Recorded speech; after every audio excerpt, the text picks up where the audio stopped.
Alguma coisa será feita? Tem uma péssima notícia. Nada será feito. Nada será feito e, de certo modo, eu, no lugar do presidente Bolsonaro, faria a mesma coisa. Idem, bidem. Já falei isso várias vezes, falei isso na Super Live, falei isso conversando com as pessoas. O conservadorismo já está proibido no Brasil. Em breve será por lei também. E óbvio, como quem está querendo proibir o conservadorismo e está agindo, vai fazer mais erros. Então cabe ao Bolsonaro esperar que esses erros cada vez mais fiquem evidentes até que ele possa fazer alguma coisa. Essa é a péssima notícia que eu tenho para dar. A boa é que não existe noite que dure para sempre. E é necessário compreender o que está nesse texto aqui, que eu quero ler para vocês, de 2009, do professor Olavo de Carvalho. Consegue colocar na tela aí para gente? O início do texto é o professor Olavo de Carvalho comentando que ele vai falar de algumas ideias de um colunista da Folha chamado Contargo Caligares, mas não vem ao caso, não diz muito. E eu vou ler o texto aqui para vocês. Ele vai resolver esse probleminha do áudio aqui. Tira do screen capture ali. Aí. Antes de eu começar esse texto aqui, eu só vou pedir para vocês o seguinte. Preste muita atenção nesse texto. Então, para tudo que você está fazendo. Para tudo. E preste atenção nesse texto. É fundamental. Um dos elementos básicos da educação é o aprendizado de comportamentos verbais que nos identifiquem com os grupos sociais cuja aprovação necessitamos. É todo um processo complexo e trabalhoso de mimetização de sentimentos, hábitos, cacoetes, preconceitos e manias que nos libertam do angustiante isolamento corporal a que nos condenou a natureza das coisas e nos dão a impressão de que somos alguém, pelo menos aos olhos dos outros, dos quais assim obtemos uma reconfortante confirmação da nossa existência e até, nos casos mais felizes, da nossa importância. Completado esse treinamento, alguns indivíduos passam à etapa seguinte, que é a aquisição da alta cultura. Aí já não se trata mais de obter a aprovação dos nossos contemporâneos, mas de dialogar com os grandes homens de outros tempos e lugares, que não nos julgam pela nossa subserviência a um meio social determinado, e sim pela nossa fidelidade a valores e critérios que não são de nenhuma época, constituindo antes a condição da possibilidade de um salto entre as épocas. Esse aprendizado vai fatalmente na direção oposta à do anterior. Quando você não busca a aprovação de qualquer meio social presente, mas de Aristóteles, de Dante, de Santo Tomás, de Shakespeare e de Leibniz, você sabe que dela não resultará provavelmente nenhum benefício exterior, mas apenas a aquisição daquela consistência íntima, daquela sinceridade profunda, que lhe permitirá ser de fato alguém, não aos olhos dos outros, mas da comunidade supratemporal do conhecimento. Ainda que ao preço de tornar-se relativamente incompreensível aos contemporâneos. A partir desse momento, você está habilitado a dizer como Dom Quixote, "Eu sei quem sou", e a opinião dos circunstantes não pode afetar em nada aquilo que você aprendeu mediante vivência espiritual direta, solitária, sem mais testemunha ou interlocutor, além da comunidade dos sábios mortos. Quando Santo Tomás de Aquino recomendava, tem sempre diante de ti o olhar dos mestres, ele sabia o quanto a integração da alma no diálogo supratemporal pode custar em solidão de espírito. Mas também sabia que essa solidão é o único terreno onde germina o desejo de conhecer a Deus. A não ser, é claro, que o próprio Deus decida falar com você por outros meios. A sanidade de qualquer grupamento humano, um país, por exemplo, depende de que nele exista um número suficiente de pessoas dedicadas a este segundo aprendizado.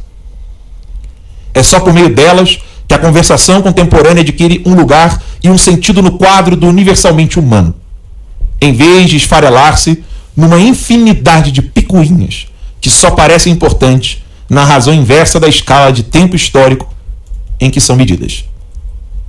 Como a alta cultura desapareceu no Brasil, o uso da linguagem nos debates públicos limita-se hoje aos fins do primeiro aprendizado.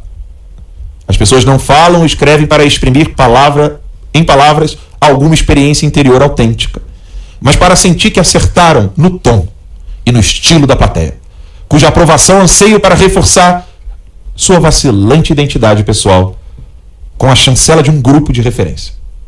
Daí, a necessidade constante, obsessiva, de ostentar bons sentimentos, entendidos como tais, os sentimentos aprovados pelo grupo, em que podem, de certo, parecer desprezíveis ou abomináveis a outros grupos.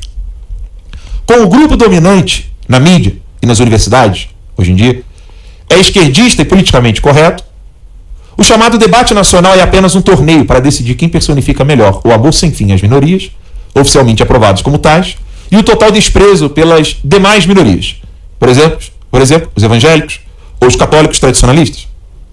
Os judeus são caso espinhosamente ambíguo, obrigando as inteligências iluminadas aos contorcionismos verbais mais engenhosos para conciliar o respeito sacrossanto aos judeus mortos com o ódio visceral aos judeus vivos.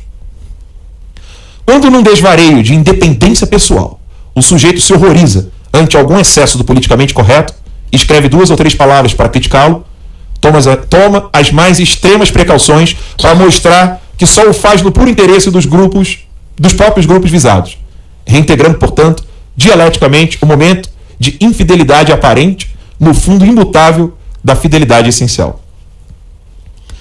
Essas demonstrações de divergência, as mais extremas que o padrão nacional comporta hoje em dia, chegam até a ser aplaudidas como provas de originalidade, excelência intelectual e coragem quase suicida. O indivíduo capaz desses controladíssimos rompantes torna-se, no padrão geral vigente, a personificação mais próxima do que seria, em condições normais, o representante da alta cultura. É isso o que, no Brasil de hoje, se chama de formador de opinião. Um adolescente em busca de integração social, esforçando-se para imitar a linguagem e os modos de um grupo de referência, no máximo, fingindo às vezes um pouco de discordância para poder ser aprovado, não como um membro qualquer entre os outros, mas como um intelectual, talvez até como um pensador. Olavo de Carvalho. O professor escreveu esse texto em 2009, mostrando a decadência da formação intelectual brasileira. E lendo isso, e vendo o que se debate na CNN, o que se debate na Jovem Pan, o que se debate na Rádio Gaúcha, o que se debate na Globo, você lembra ali o que ele fala das infinitudes, das infinitas picuinhas, né? Você abre o jornal hoje, não sei o que lá, serve pro Bolsonaro poder não falar do Queiroz. Não sei o que lá é pro não falar do Flávio. Não sei o que lá é sobre o rapaz que trabalha com o presidente Bolsonaro e tinha uma página no Facebook. É óbvio que num país tão mesquinho quanto o nosso, como o nosso, ter uma página de Facebook é uma agressividade ao Estado Democrático de Direito e desestabiliza por completa harmonia entre os poderes. Quando, na verdade, o mais virtuoso seria coordenar um grupo armado como o MST.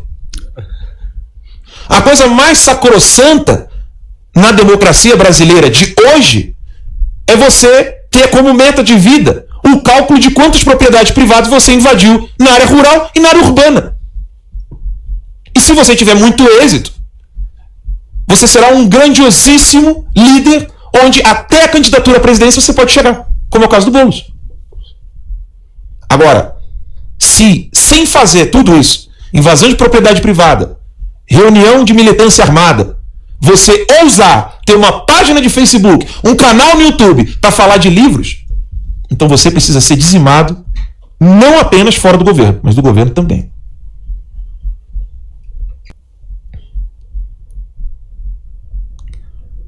Nós precisamos urgentemente reconhecer quem são os verdadeiros intelectuais no Brasil.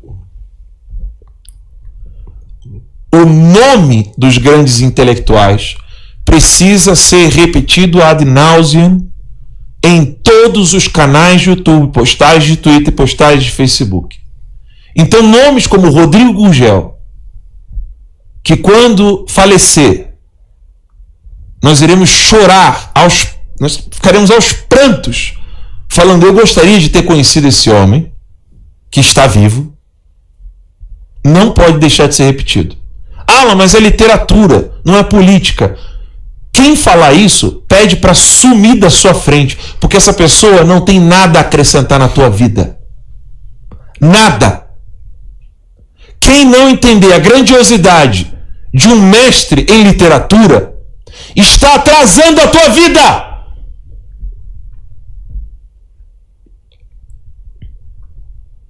Não serve nem para limpar a tua bunda. É urgente que nós saibamos quem são os gigantes desse país,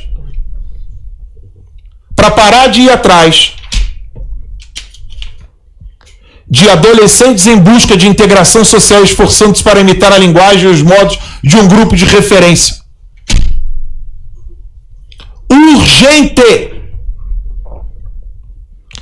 Quando eu falo que o conservadorismo está sendo expurgado do governo, não é para pressionar o presidente Bolsonaro. Eu já falei e repito, no lugar dele eu não estaria fazendo outra coisa, se não ficar quieto como ele está fazendo.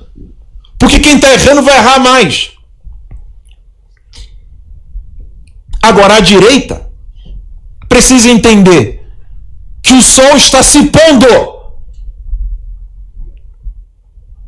O verão está acabando.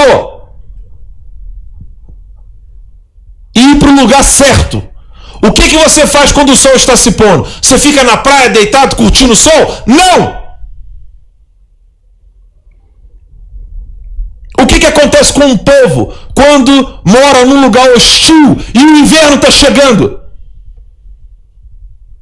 Guarda gordura, guarda carne, guarda lenha e aguenta. Nós precisamos nos reunir em torno dos gigantes desse país. O professor Olavo de Carvalho é um deles. Rodrigo Gurgel é outro. É difícil citar mais do que dois. Tamanho buraco que nós estamos. Porque existem grandes homens no país, mas todos eles com uma especialidade. Desculpa, mas grandes homens não têm a sua grandiosidade marcada por algo específico. Grandes homens são marcados pela sua personalidade, pela profundidade daquilo que sai da boca deles.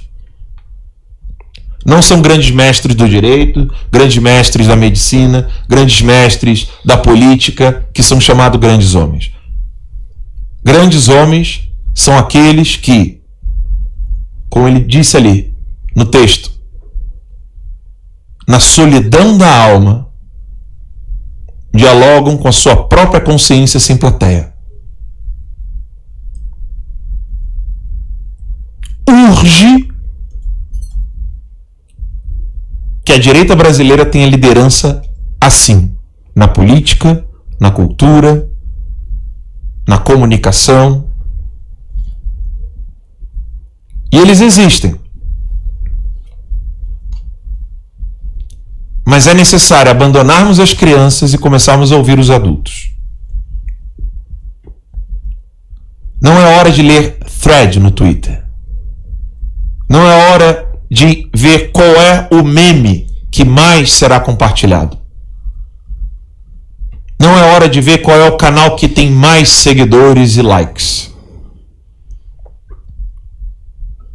É hora de entendermos que não se luta contra narcotraficantes, criminosos, assassinos, com sorriso e coisinhas engraçadas. Não se convence generais a honrarem a farda com likes. Não se convence médicos a terem coragem de falar da cloroquina com alcance. É com profundidade de alma. Hoje os nossos médicos estão covardes, os nossos juristas estão calados, os nossos professores estão amedrontados, os nossos militantes estão receosos. Os nossos apresentadores estão sendo demitidos. Os membros do governo que cumprem a agenda que elegeu o presidente estão sendo expurgados. O que vocês acham que está acontecendo? Eu repito, é extremamente necessário nós amadurecermos a direita. E não se amadurece sem literatura, sem livro. É ali que nós somos fortes. Foi ali que nós nascemos.